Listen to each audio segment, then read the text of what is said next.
All right. I don't normally make these sort of like portrait style selfie videos, but this one's too good to pass up. I just have to. And forgive me, but when I have these sort of like breakthrough thinking moments, or even if I'm just talking on the phone, I pace. So if you see the background moving, I'll try not to move the camera too much, but if you see me moving around, it's because I tend to pace when I'm thinking deeply. So let's consider this idea. This is a crazy idea, seems so obvious, and it's a shock to me that I haven't had this thought before. But suppose you were God, okay? You are the creator of the entire universe and maybe more.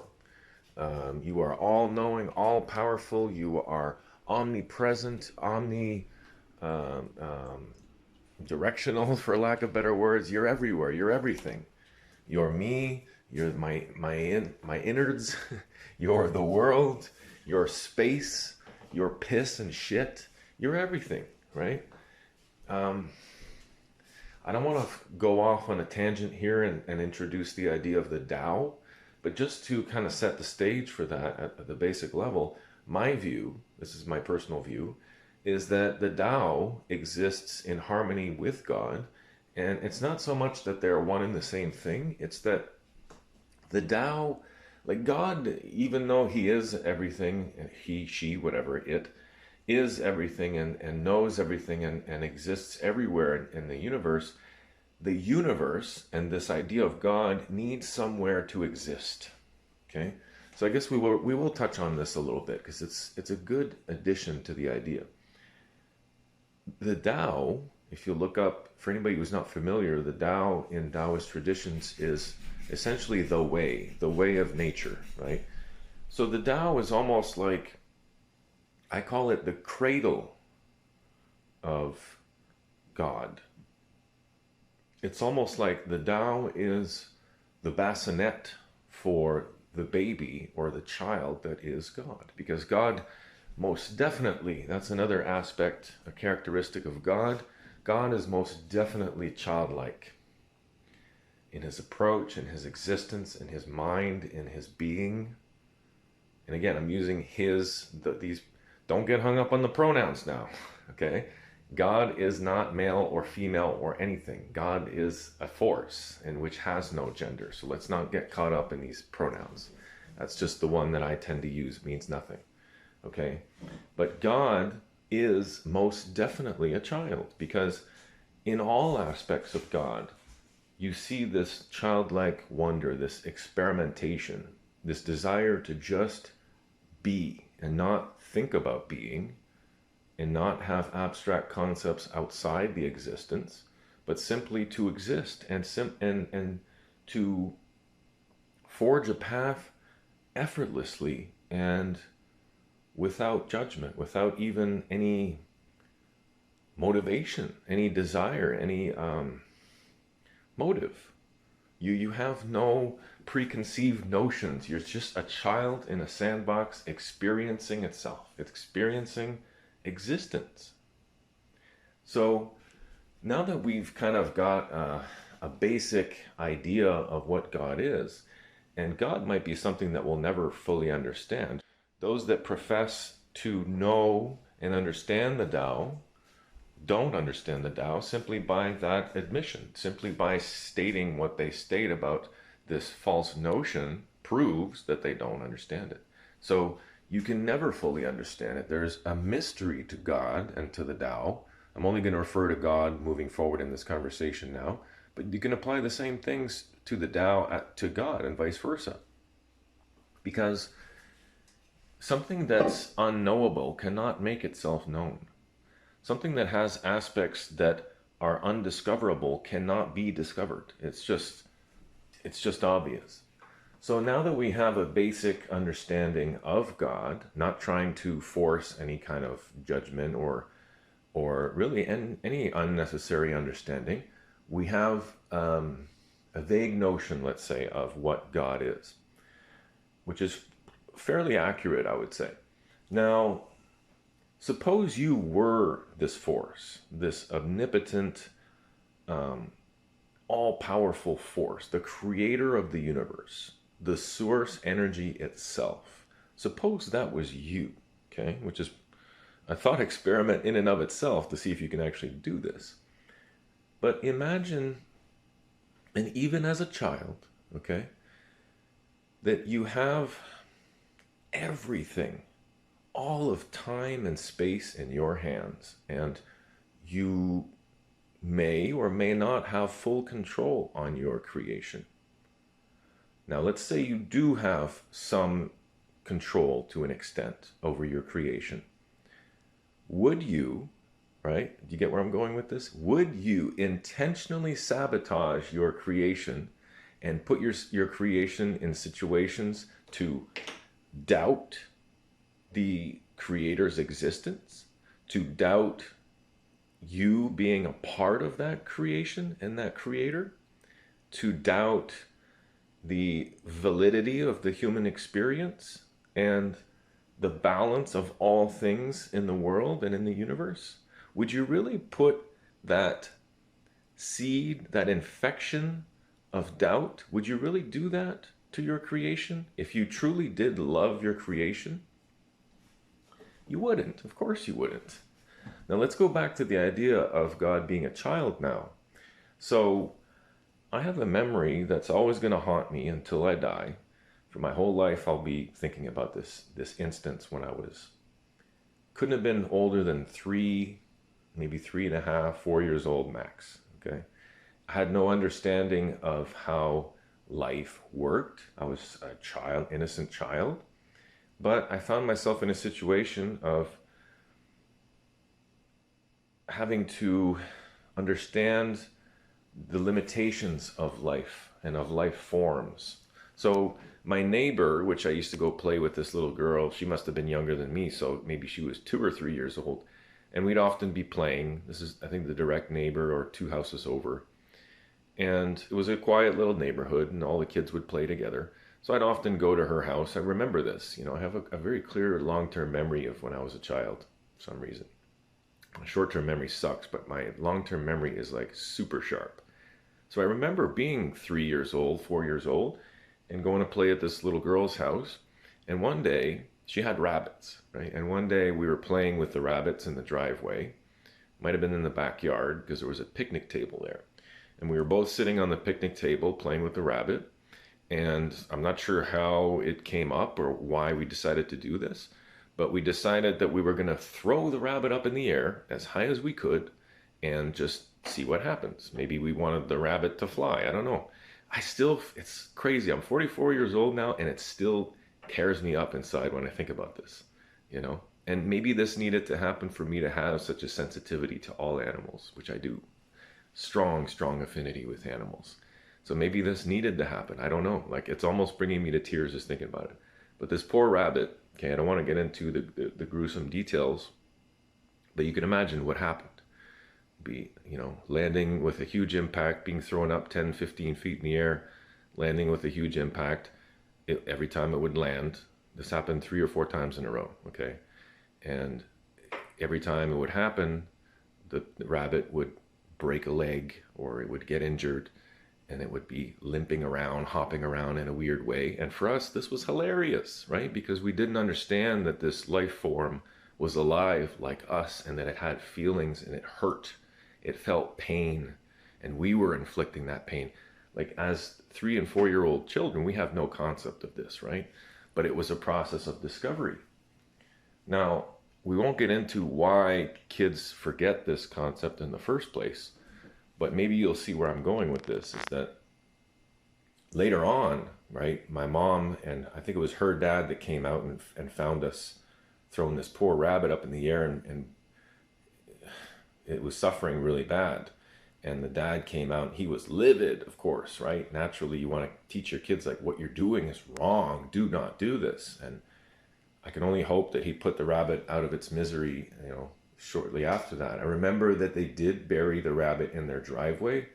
And from that moment on, as soon as, I probably got scolded by my parents too. And back in the 80s, I probably got a whooping. And in a way, I kind of deserved it. It kind of needed to happen.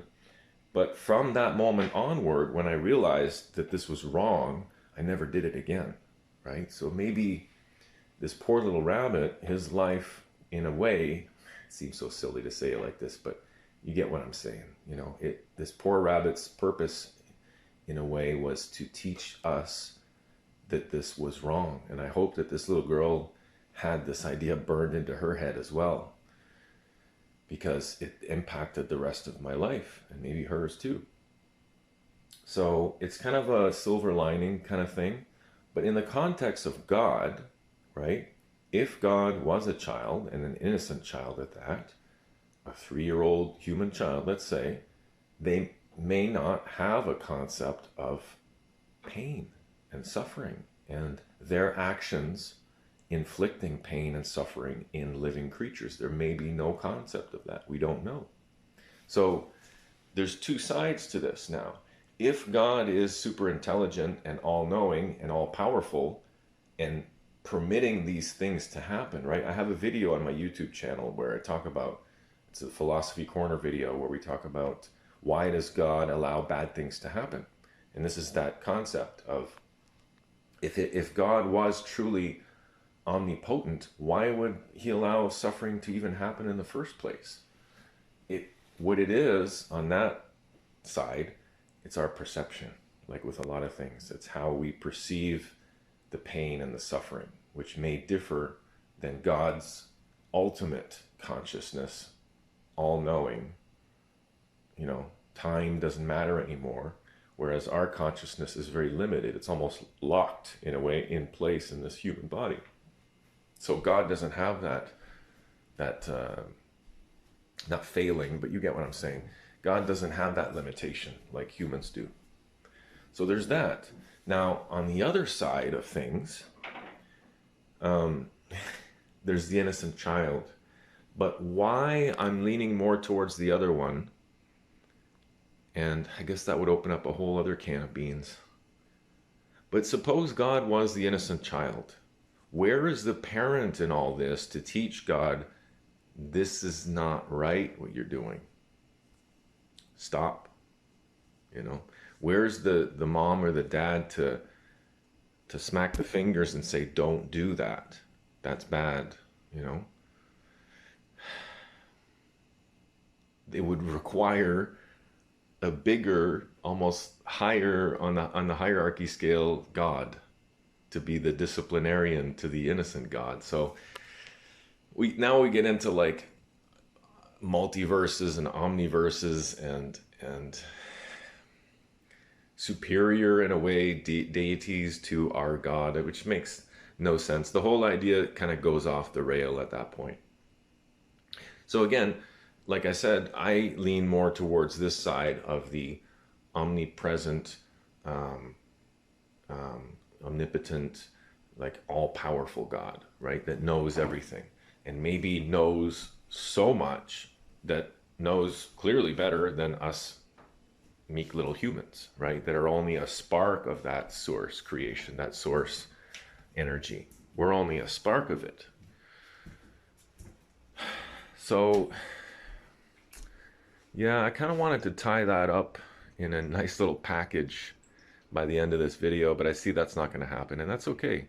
That's the way these things go. Like we talked about at the beginning in the video, aspects of God, certain aspects are unknowable. There will always remain mysterious, and human beings will never be able to fully wrap their head around the concept of God, let alone explain every aspect of God. And I would say that, you know, trying to even do that is a waste of time. It's a waste of your life force to even attempt such a impossible feat. So, but you know, we have to remember that God includes the material, but also the immaterial, right? Which would include the Tao, because it needs a place to exist. So these things are almost polar aspects of each other. So this is the kind of stuff, when I have a good, solid contemplation session, which is different than meditation and journeying, right? It's for a different concept. It's for a different purpose. When I do have these very intense meditation-like contemplation sessions, which is just a good think, when you sit and just think, right? Just let your mind go and let it unravel the ball of different possibilities, and you realize that, and I got a sense of this when I was doing my Shiva devotional meditation, like the layers, holy shit, the layers, just one after the other after the other. It's an infinite onion of layers to unpeel.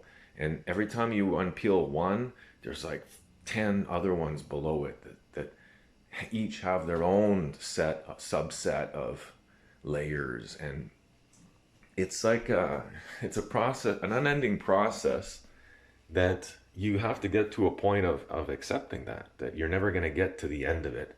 You're never going to unravel the ball of knots, which is not to say that you shouldn't, right? It's not to say that you shouldn't try to unravel some of these knots, but do it knowing that you're never going to unravel them all, which is fine.